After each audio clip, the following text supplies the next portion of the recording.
Start by creating a new virtual input device in Sound Siphon. Give it a name.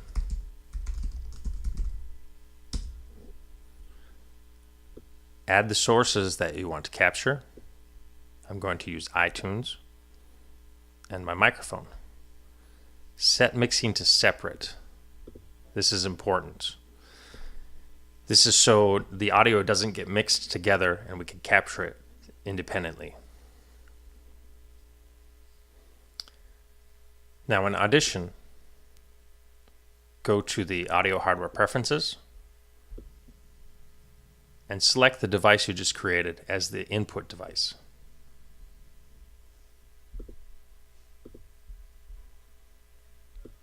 Make a new multitrack session.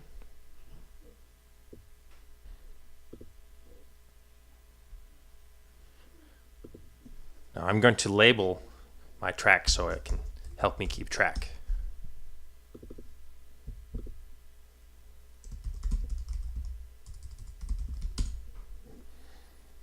Now this is the most important part in Audition. Assign the tracks that you wish to capture to the appropriate track.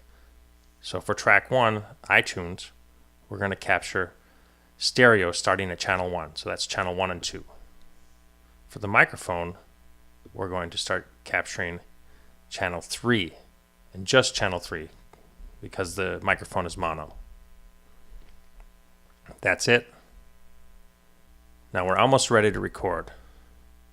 First, we need to arm the tracks for recording.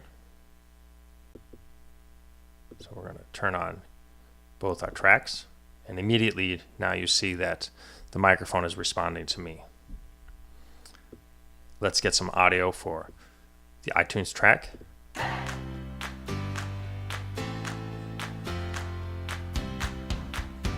And now let's record.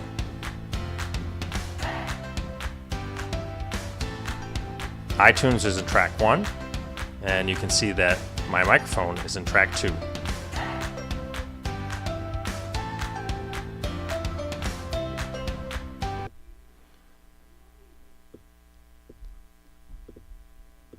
Now let's listen to the result.